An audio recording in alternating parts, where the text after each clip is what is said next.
welcome back to the Cian Malone Show. We hope you are all well. We have a good friend here. Harry. Yourself? My name's Harry. You know me as Harry. Call me whatever you want, really, but my name is Harry, and people do call me that. So people call you a lot worse, I'd say. I say so, but like, you know, fuck other people's opinions, because that's just them and it's not you. So you just gotta like stick to yourself and fuck everyone else's opinions. You know what I mean? I'm not saying what we're gonna talk about today is like fuck everything you say, but like, you know, if things start to get negative and all, it's just like, people's negativity can just be projecting their shit onto you, and when you see that, then you're kind of immune to it. Yeah. You know what I mean? I know exactly what you mean, bro. I want to kind of start off with maybe a hard one, maybe not a hard one, because I'm sure you thought about. But what would be your idea of God? Of God, I think God is something there. Like you don't have to believe in it, because it just is. It's always there. It doesn't require your belief to be. Like, you can believe in God or not, and that depends on your concept. Now, people are going to be thinking, watching this, like God is like Jesus. Like, God is Jesus in human form. It's like God is everything. It's this chair, it's this rock, it's you and me. It's literally everything that is creation. It's all of... like, at some point the universe was nothing, and then it was everything. You know, it was like God was everything, and God was bored because it was everything. But God wanted to experience itself through itself, and that what made life, and that's what we are now. Like, me and you are God, but we're just talking to each other as the same source. Yeah. And we can tap into that, and we can realise that. So I used to believe, but now I know it exists, because it's less kind of convincing, and it's just there. And the more I tune into it, I don't have to explain it, or I don't have to say this is how it is. It just is. Yeah, the reason why I wanted to ask that as well is because, like, I have my own opinion on it, and I feel like when people hear God, they just assume religion. You know, when I look at religions, I see different groups of people trying to explain the same thing. You know what I mean? Because a lot of them do kind of, you know, bounce off the same kind of opinion. And I see, as you just said, like, God is the universe. And when, you know, religions say, like, oh, God was, like Jesus said, that God is within you. That means it is. Like, you know, we're all forms of energy. Yeah, so, and we can tap into that. Like, we're all, like, being born again, you hear that a lot. Like, that's just your realisation that you are God, and everything around you just is. And it's just like, it's just a beautiful thing to tune into, but it's the tuning in is what makes you kind of available to it itself.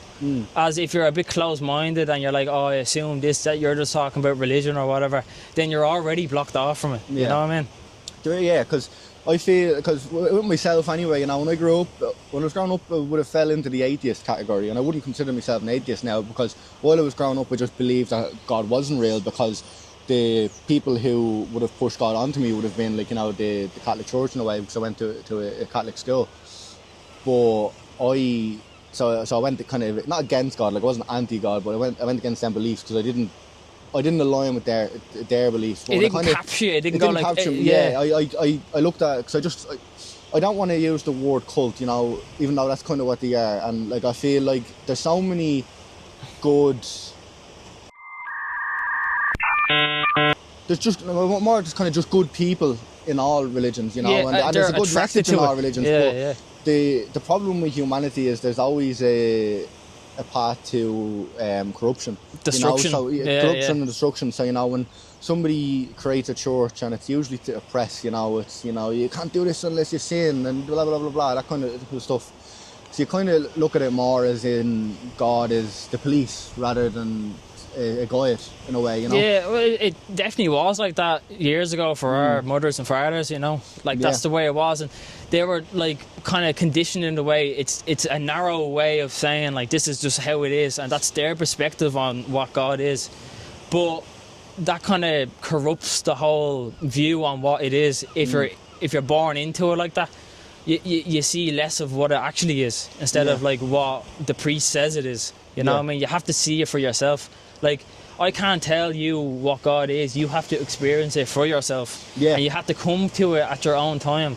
And it, like, it came to me when I was at a low, because it was just, there was a low point in my life, and I was just kind of like, I started just becoming aware of my self-thinking. I'm doing this and I'm doing that, but it's the thoughts itself that are so destructive, because they sway you out of like, oh, I don't believe in God because of this, but because of that, whatever that because is a thought. And when you're aware of that, then you're aware of your self-thinking. And how can you be your thoughts when you're thinking of your thoughts? You know, you're separate from it then. It's just a function of your brain. It's just something our brain does, right? It's just like all these systems, trauma, all this shit that we just built up over the years, all these systems are happening on the inside of us, but it's all kind of speaking and expressing itself through the thoughts. So that's why you can't predict your next thought. Like, try predict your next thought. You can't do it. Like, they just pop up. You know what I mean? So like, when you're aware of that, then like, because your thoughts are random, when you believe in them thoughts, you're believing in that randomness that is just popping up, and you're believing in like, oh, I shouldn't do this, I should do this, or I'll be happy when I get that. But that itself is a thought, and when you realise that's just your brain doing its thing, you're free from the thoughts itself. And that's where you're getting closer to the God itself, because you're not trying to explain it, because to explain it is to think about it. You have to just be with it and just be present and just be still with it, and that's where you kind of see a God in a way, because like loads of things are happening all the time to you, and in the outside and in the inside, but it's all happening for a reason, but you can't see it now, but you'll see it later.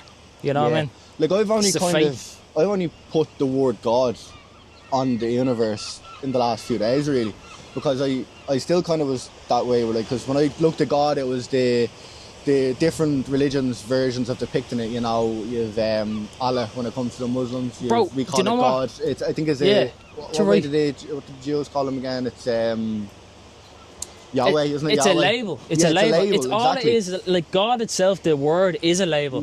For me to try to express like that type of life, or that type of perspective of life, like, how do you explain that? You have to put a label on it, and the label in this case is God.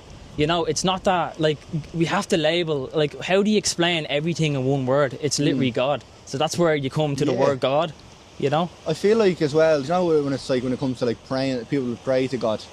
Yeah. I feel like a real, like, my version of praying would be meditation, like sitting with my own thoughts. What can the universe bring to me? And it's the same with, like, you know, like when people say trusting in God, it's me trusting in the universe. If I believe that good is going to come to me, I'm going to be in a good mindset, and I'm going to attract it. And you're going to attract it because you're believing in it. You're more open-minded to it, so it's attracted to you. It's kind of like, if you want to be someone, you have to be a nobody, because when you become a nobody, then you know everything is possible.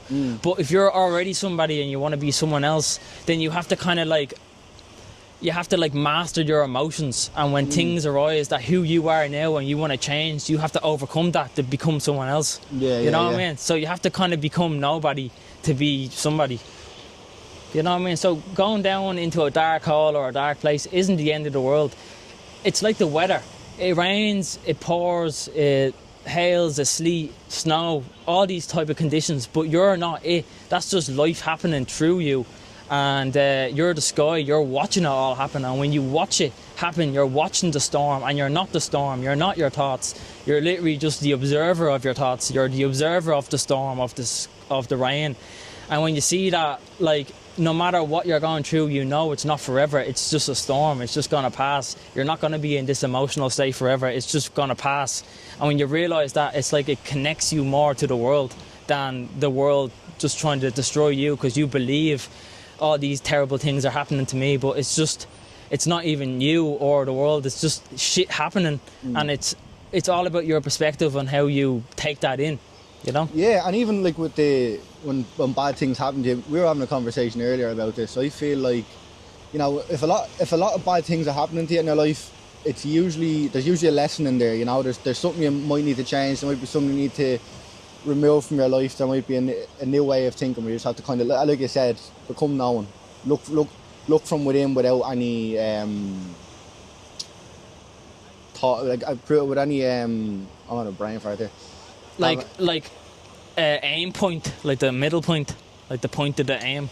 Like I was kind of more going on stripping away the ego, and you know, the idea of who you think you are right now isn't reality. It's an idea. It's usually from, you know, the stuff you've taken in. Like everyone you've listened to growing up, all accumulates into who you are right now. Everything you've seen, you know, that's who you are right now. Yeah, it's but just is that automatic who you really play. Want to be, or is that what life has molded you into so far? Yeah, that's it. It's just automatic. It's play. It's just like most of the things I just do is just I took it in from somewhere else and I'm saying it now. Yeah. You know what I mean? Like, it's just like, do we have really free will?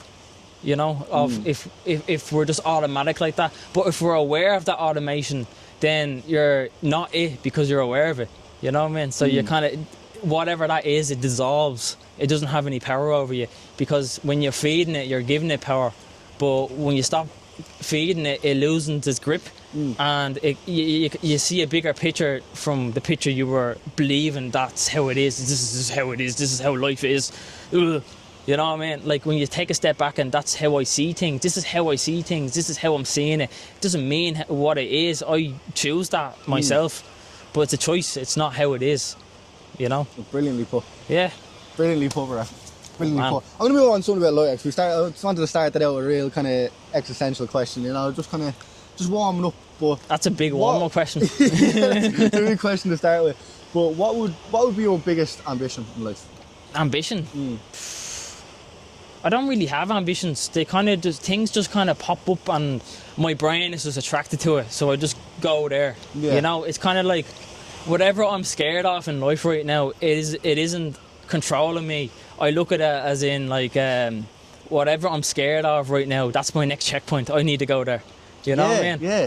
Risk is your direction. Yeah, that's it. Because otherwise, if I'm not scared of something, where do I go next? If I'm not scared of anything, like I don't have to go anywhere because I'm already here. You know what I mean? So it's like the ambition to do things.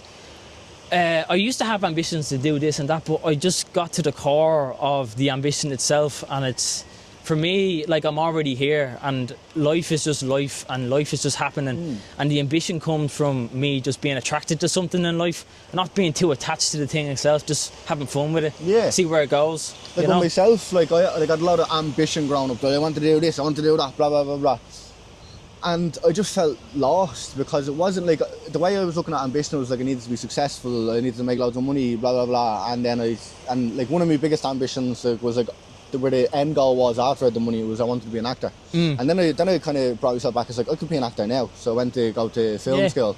And then that didn't end up materialising. But from actually doing that, I took the camera out, I started making videos. And then I found my true passion. And that kind of gave me more ambition going forward, because it was like, right, I actually want to make movies now. So that's where, like, my ambition to be a director has come from. But that wasn't like something that just kind of I forced into being an ambition. It kind of just came appeared. to me from going with the flow. Do you know what I mean? Yeah, yeah. And like, it happened, and you just happened to be in the right space at the right time, and next minute something happened out of that. But it wasn't forced. It wasn't an intention. It just happened. Yeah. You know what I mean? And I think that's just beautiful, and it kind of like sweeps all your ambitions away, and you're just here right now and just taking things for what it is. Like, someone could just come up to us now and go like, oh, what's the crack, how are you? We talk to them, and next minute we're going out the house or something. Instead they're just walking by the shop when they can walk around. Yeah, like it's just like, it's just nuts, like, you know. It's just like, I'm watching my mind all the time to make up shit, and then I believe in it, and then it do, like, I have expectations then, and then when life happens, it doesn't meet them expectations, and then I'm disappointed, and I'm down on myself, and I'm looking into myself like, why the fuck's this happening? But it's all because I had an expectation. And when you don't have an expectation, you can't be disappointed. Yeah, expect nothing, gain everything. That's it, like, you know, like, it's just like when you say ambition, like, what's my ambition? Nothing comes to my head directly. Like, it doesn't focus into a point. Like, for me, there's no point, really. You make the point for whatever that is. You give things reason. You are alive. You give things life because you're alive. You can't do that when you're dead. You know what I mean? So when you see things that maybe other people don't see, you want a drive for things to happen. That's like your love on the inside just being expressed, you know, because, like, what's fueling that is, like, your perspective and your outlooks and all that stuff, and just just put it out there and not having any expectations of where it goes, because once you make this video and you upload it, it's out there, it's done. You have no control over it at all. It's just out there. Like if you want to be successful, like my way of being showing a video that's successful is like if I see this video on a reel or something and I don't even search it up and it's just there, and I was like, oh, there it is again, like, you know what I mean? Yeah. So it's out of your control once you make something and you put it out there. It's just out there, you know? Yeah. Just it. Yeah, it's even like with this interview, it's like I've known Harry for a few months now, and it's like every time we've spoke, it's been a great conversation. And you might have noticed it with me making my point, I got a bit of brain fog, overthinking it, because it's like, because I've convinced myself in my head that this is going to be a great interview and it's going to be such a good talk.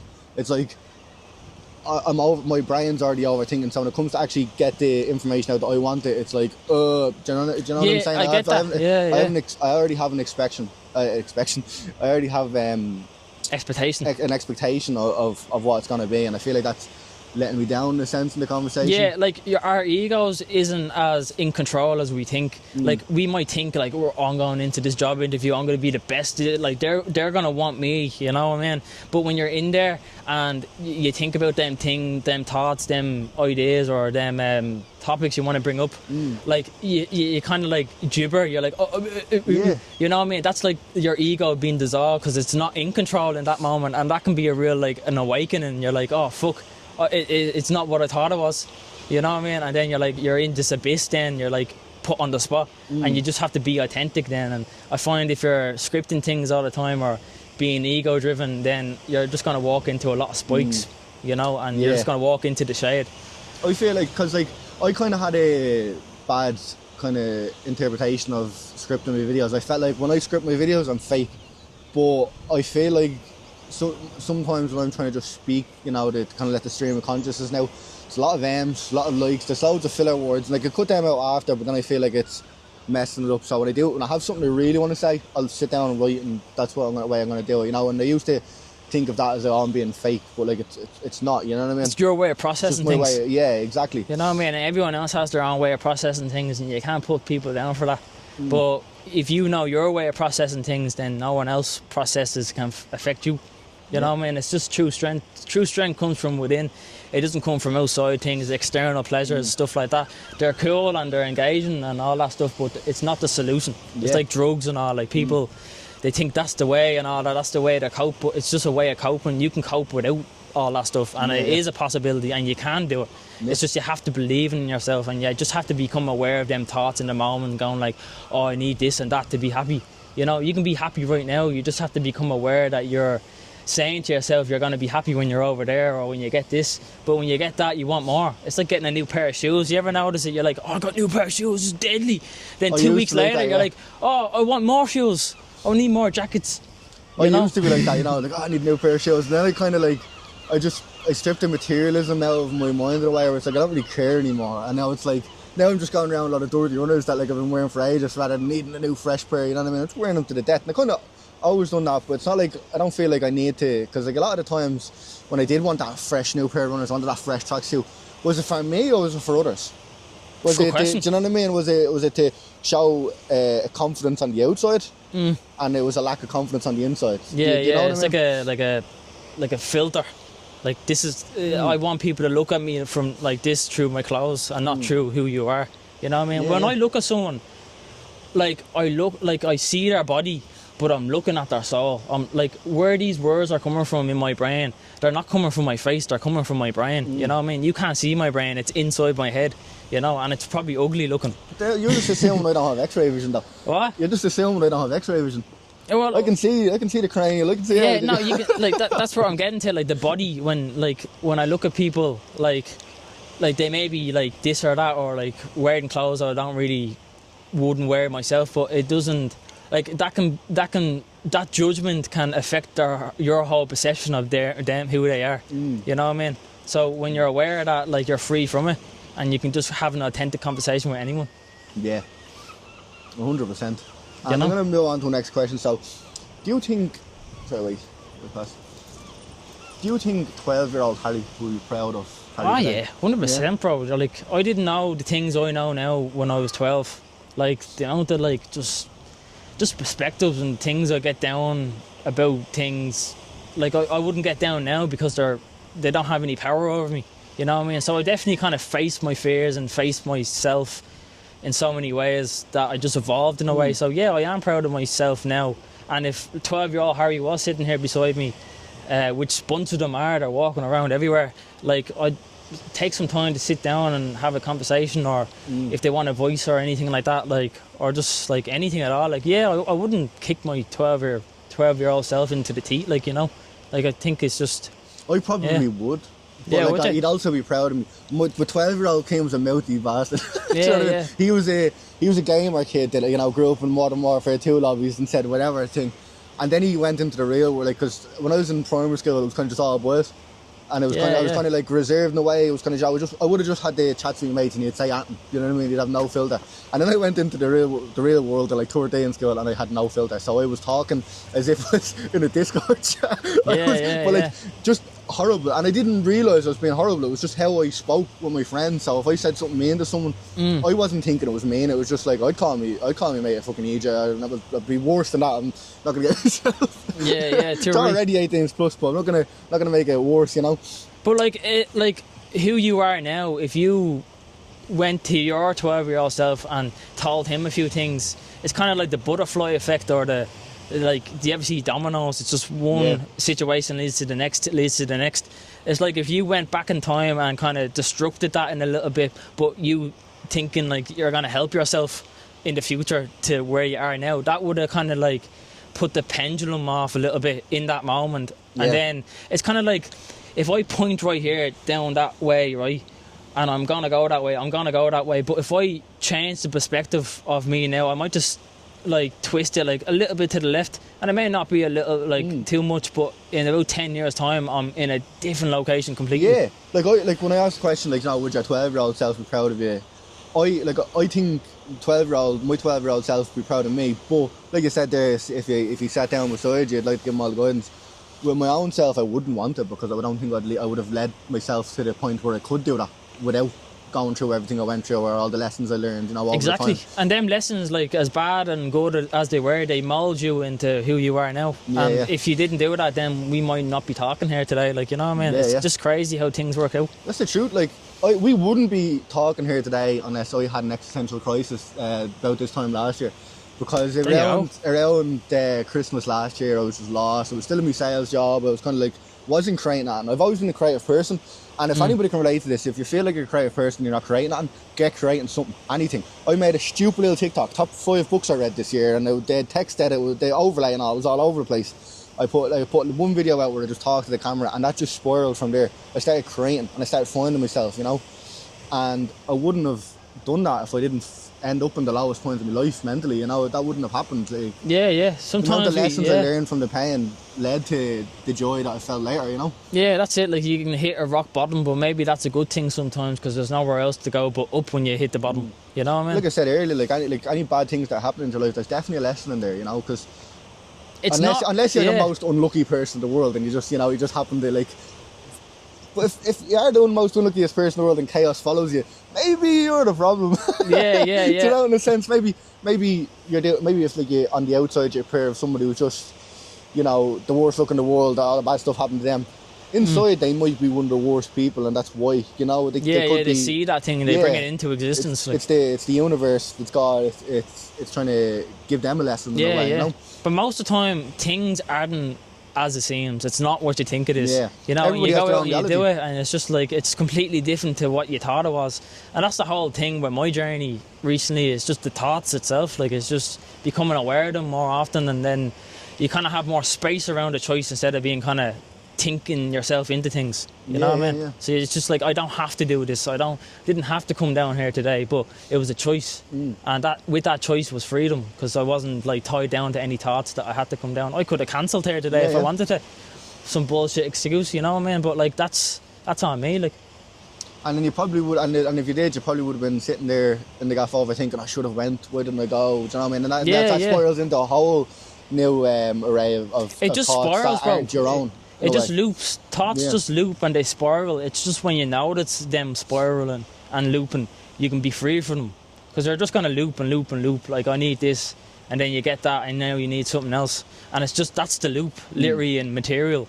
But when you're aware of that, like, you can't be tied down to anything. You're here now, and you experience peace, love, and joy every moment you're aware of it. You know what I mean? Like, it's just like, this is just it, and I'm just here. Like, I didn't choose to be born. I'm just here. It just happened. You know, I didn't even choose my name or my parents or anything. It's just, I'm here. Yeah. But I like to control and say, like, I'm going to do this or I'm going to do that, and I'm going to get these college sheets and get a job and get a good job and be good for the outside people to judge me because I'm good, because I followed the script and shit. You know what I mean? Do you know what your name means? Yeah, like the actual like meaning behind it. Harry means an arsenal of weapons. Arsenal. No, man, you messed it. Yeah, that's it. Do you think? Do you think it has any impact in a way on, you know, how you are? Like, I just like my name. Yeah, I have my own kind of way about it, because what Cian means is the ancient one, and I've always felt a little bit beyond my years, and I felt like that before I knew what that meant, and it was like it reinforced that in a way. Do you know what I mean? And that's kind of that's when you're getting into the like horoscopes kind of side of it. That's not me factually thinking that, and if I believe that myself and it's true in my reality, then it is real, bro. Do you know what I mean? Names are literally labels. If you take my name away, you're brought closer to who I am. You know what I mean? Now, it's good if I'm in a crowd and I need to fucking find you. I need to be like, Cian, come here. What's crack? I'm over here. You know, it's good for using a name there. But sometimes when I'm in like the sauna and all, like, I talk to a lot of people and I don't even know their names, and I'd be just talking for ages, and it's just more authentic. It's more in the moment. Like right now, see this rock? See that rock there? Yeah. Now look at that rock. Now, it's a rock. You saying it's a rock, that's a label. Yeah. You know what I mean? But if you take that label away, now you're looking at this object that is like a hard, chippy looking surface that's really old. You're brought closer to the experience because you're watching your mind label things as the rock. You know what I mean? So if you take the rock away, then you're brought closer to whatever this is. And someone you are never going to know the name of decided that that's called a rock. Yeah, someone made that up. And then somebody they don't know the name of in a whole different side of the world decided it was called something else in a different language. You know what I mean? But yeah, that's it. It's an easy way. Labels are an easy way to identify things, like the rock. Yeah. But sometimes when you take away the label of a rock, you're brought closer to the rock or whatever you're looking at. And sometimes when we label things, we just go, oh, that's a rock, and you overlook it. You know what I mean? You're looking at something else then. But like whatever you're looking for, it's right here, right now. It's just that we label things as well that take the experience away. You know what I mean? Like, I know exactly what you mean. Yeah, it's just crazy. Like your names, like anything, like life itself. Like just watch yourself trying to like even judge me and Cian here in the video. Just watch that judgment. Please do make a judgment down in the comments below. Yeah, like no, like literally watch the judgment layer over the video, like a pair of glasses. Like it's not who you are. You're just picking it up, or the viewers here watching, like, and they're judging, like, but they're not aware of it. They're just projecting it on, like, and people are like that all the time. But when you're aware of it, you don't have to bring it to life. And when you do bring it to life, at least if you're aware of it, you're aware that other people aren't aware of it, and you're kind of immune to it. Because, like, they don't even know what they're on about. Yeah. And that's why we're speaking of that. You know, when people, like, try... Like, if you try and make sense of what's going on, you're never going to get anywhere. You know, you can have your own reality and your own beliefs about stuff, but, like, there is no sense to all of this, you know. Like, someone you don't know made up the laws that you so wholeheartedly obey. You know, it's not just how it was. You know, we're like all of this society we're in, all of this, like, this is all false. You know, it was made up by man. It wasn't made up by God. You know what I mean? No. It was created in the. But then again, it was made from it. When I say that, then it was made from it. You know, if we all are the universe, and like the universe within us, then technically the universe did make all of this in a way. You know. Yeah, like rocks crashing out each other, planets and all. You know, the odds of us being here is fucking so slim. Yeah. And I think life recently is like when you make a project, you don't know what's going to happen, but at some point a bit of magic happens. Things start flowing in and all. Do you ever notice that? Like something just happens that you just didn't expect. And I feel like on a universal scale, like if we are the universe, then the universe is happening in a span of 70 years or so, because we're going to die then. You know what I mean? So every second is like a million years. Every breath is like 1 billion years in the universe because it's so fucking big or whatever. You know what I mean? Yeah, like I actually read something the other day. Like we're rehashing we're breathing in the same air. Like the air is recycled. We're breathing in the same air that the dinosaurs were. You know, in a weird way, and that's kind of cool to think on. Yeah, like if you stop breathing, you're gonna die. So we're breathing in consciousness right now, and we're just like existing on and on and on. Like it's just magic, bro. Honestly, like I like to think things. I want to get here and I want to get there, but I'm already here. There's nowhere to be or go. I'm already here. Like, you know, it's just like realizing that you can find a lot of like comfort in that, and just like you don't think I need to go anywhere because you're just aware of the thoughts. And you don't have to go anywhere. It's that we think we need to go somewhere, you know. Yeah. That's all it is. Like at the core of it all, like we're already here now. Like it just is what it is. Like this moment right now. This moment right now. There's no other better moment. You can think, oh, I could go get an ice cream and it'd be a better moment. But isn't that just a thought? You know what I mean? Like right now in this moment, there's no other better moment.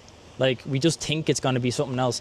Or if we're having a talk, I might talk about things into the past. I'm bringing the past into here. I might talk about some ideas. That's the future into here. I'm not actually here anymore. I'm thinking about ideas into the future, or things about in the past, like memories. I was for like growing up, like I was never too bad on thinking about the past. You know, I've always been easy at letting things go. I have this thing called aphantasia. So it's like it's only a small, but it hasn't been like as studied over the last few years, but I only found it out when you try to visualise something in your head, say you close your eyes, try to think of an apple. Can you see an apple? I can see a red apple. I can't. I don't have the ability to do that. My mind is always black. And when I learned that, you know, as a creative person, if I thought, oh, maybe I don't have the mind to be creative because I can't visualise these things in my head. And then when I actually learned more into it, usually people with aphantasia do lean more towards scientists and artists and all. You know, it's because they're able to live in the here and now a lot easier. Like I'm able to kind of bring myself into the moment easier than most people because I don't play bad memories back in my head. You know, when like if something traumatic happens in your life, you're able to play that scene back in your head. But where am I doing it? I'm doing it now in here. Yeah, now, and I don't have the ability to do that. So like when the only kind of overthinking I would have done usually was thinking too deep into the future. You know, I need to get this sorted by then. I need to have this, blah, blah, blah. And that took me out a moment. But when I kind of just said, you know, right, what do I want to do right here today? And I'm still kind of learning to do that better because I will find myself thinking deeply into the future, and maybe not even too deep, maybe a week into the future.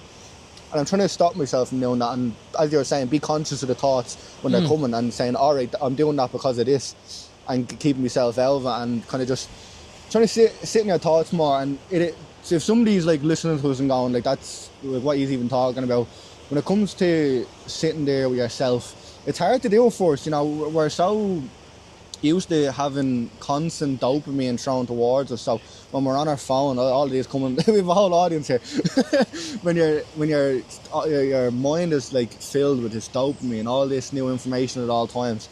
That first time, I don't know if you relate to this, that first time where you went to just sit, put the phone away, you just sit in silence. It's hard because everything starts coming all at once in a way. It's only hard because we're trying. Yeah, and it's a learning process because once you do it the first time, you realise it wasn't the be all and end all, and you're able to deal with all these emotions. And the next time you go down to it, it's easier to just let it come. Yeah, you know? I find when I started being a little bit more aware in my life, I noticed a big bit was me trying to be quiet, or me trying to be still, or me trying not to think. But trying itself is a thought. Like I'm trying not to think. You know, if you not like that's it itself. That's the thoughts. If you trying not to think, you're thinking and you're feeding into them loops again. But you have to literally like watch yourself try and just be like, oh, I'm trying. Or I'm just gonna let it flow, or just stop feeding it, and then it just slips, and then you're into the moment because you're aware of that's just me trying or thinking. You know, it's happening again. Yeah. You know. Another one, you only said this to me a few weeks ago, but. Was saying when you're getting yourself into the moment, you think about everything around you, and you sit there. I'm standing on this ground. I'm around these rocks. You're kind of the temperature of the air you're breathing in. Yeah. I started doing that a little bit, and I found that it was actually easier to kind of get into it because like you said there, when I was first trying to meditate in a sense, I'd try shut my mind off, in a way, or I'm trying to not think, and then but I kind of, and when I looked at it as well, like when I'm trying to do that and I'm trying to sleep. I can't sleep. I'm putting my mouth into fight or flight. I'm trying to fight against my thoughts, and it's putting me into that kind of... You're trying to sleep. Yeah, but now when I go to bed now, I'm just kind of... I sit there, I might read a little bit of a book, go into my journal, I won't, like, I'll put my phone away, and I won't think about not thinking. But thoughts just come into my head that I kind of needed to have, new ideas that are just kind of flowing in, and it's... Being in meditation isn't necessarily, in my opinion, just... Stillness. Silence in your brain. You don't want to not think that and not, you know what I mean? Yeah, it's just letting the thoughts come to you rather than you trying to force them. Yeah, it's like the meditation, it's literally giving space around your thoughts. So you're not just thinking all the time. You have some space where you're not thinking, and you're just... you can see life in a different perspective then. It's like if you're speeding in a car, you're going to get A to B really quick, but you're going to miss out on a lot of details if you're driving real slow. You're going to see more details in the wall, or you might bump into someone, you know, like it's a different, it's not better, but it's different. Yeah, and that difference can make a difference in your life. Yeah, and not even like, I'm glad you said that, because not even just sitting. Not just trying to sit and meditate. I feel like I'm meditating when I'm walking around now, because I used to be one of them people that I'm just going to go out of frame and show you, you know. I used to be one of them people that would like walk like that. You know what I mean? I need to get from A to B right now. Yeah. But now I kind of walk like this. I take in, then, you know, it's... When I actually first learned about doing that, it was a confidence thing, you know. I was learning that, you know, you walk with more stature when you walk down. That was kind of when I learned that. But when I actually started doing it, it wasn't the confidence thing. I wasn't trying to appear more confident to other people. Getting into the rhythm. I became more in the moment, you know. Exactly. I wasn't rushing from A to B, stressing about needing to get there, and I felt like I was meditating as I was walking around now. Slowing down your walking, intentionally slowing down your walking, is a meditation. Yeah. Because you're when you slow down your normal pace, you're slowing down your thoughts with it. They follow suit. You know, so if you're walking really slow, your thoughts are going to walk really slow, like with you, you know, because you're purposely slowing down, you're intentionally slowing down. It's not automatic like your thoughts.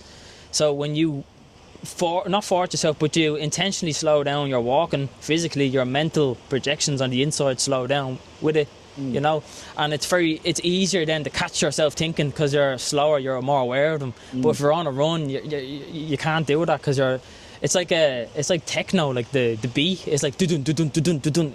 You know what I mean? Like it's just really fast, you're dancing and all that. But if you listen to reggae or something, it's more like the same tempo as your mother's heartbeat. It's like dun dun dun dun dun. So it's like music in a way is like a useful tool to get into different states of minds. Especially like, you know, when you do your first kind of guided meditation, like I remember I was telling you about flicker light therapy. I tried flicker light simulation. Yeah, you showed me a video of that, weren't you? Yeah, so what it was is it was an app on my phone I use. You know, you can go to it. There's clinics and all you can get it done, but got an app on my phone called Illuminate. Held my phone up like that, backwards facing me, and I closed my eyes, and you're kind of looking into the light, but it's flashing the light at a certain frequency, and it calms your mind. But the first time I done it, I had a guided meditation. So, you know, there was music along with it, and it was kind of like get yourself in the moment kind of thing. And then that really helped me doing it. But when I progressed more into it, it was the no guided meditation. Even though it was the music. The music was the guide in a way, you know. It kind of let me seep in and let bring myself into the meditation rather than letting the guide bring me into it. Yeah. No, I get you. Like, guide is great, but at some point, if you keep guiding yourself, you're gonna stem into other things, and that's what you're doing. You're stemming into other ways to get into that state of mind. And like, it's like if you look at meditation practices, like meditation is literally an exercise. Like you start with your eyes closed and you start like that, but then you can start doing it with your eyes open, and you kind of understand your inner process more. And you're able to deal with your eyes open, or having a conversation here right now. Like it's just I'm constantly watching myself think and bringing certain thoughts here now, but not all of them. You know, it's more of a choice than automatic. You know what I mean? So it's just like meditation is like just literally like space away from your thoughts, so you're not thinking. That's all it is. Like I think in a world filled with noise, it's the most important thing you can do right now. Because, you know, I got caught up in noise for so much of my life, but meditation's only something I've gone into recently, because where I come from, like when I was growing up anyway, people look at meditation like some hippie kind of, you know, hippie way of living, or even like I used to be called a rocker growing up by people because I listened to rock music, and it's like, but even just that, not just me, like that was probably more people joking with me, but like I would have seen other people like Joe look at kind of someone dressed a different way and go, oh, that's an emo. What does them dressing the different way have to be with It's being just emo? You it's know just what I mean? our brains saying that's this and that's that. Yeah. But when you realise that it's just when you realise that that's just your brain just spitting out things, random moments. You know what I mean? You're like, oh, he's an emo or he's that, but they're just labels and you don't know what it is. And again, you're pouring the perception of that person. You haven't even talked to him. Yeah. You're just assuming that's how they are, but you don't have the balls to ask them the question to find out. And what I wanted to get with that point was like, you know, they're what my environment, they're what the people in my environment would see the world as, and that's how their opinion would go of people. And if I'm going around that, and you know, I know that Jerry said there's some of the 5 people. If you're around that enough, you start believing that yourself, you know, and you need to kind of step back. That's why I think the meditation part is the most important thing, because you're going to have a lot of opinions that aren't your own, that you've gained from the friends you grew up with, from the parents that raised you, that the people in your class. So the sitting back and meditating isn't just, you know, kind of sitting in silence and trying to figure out things. It's you're getting back into that space. space. Why do I think that way? Where did I get that opinion from? Yeah. You know, and finding who you are and what your beliefs are through doing it, you know? Exactly, that's a beautiful way of putting it. It's a good perspective. Thank you very much.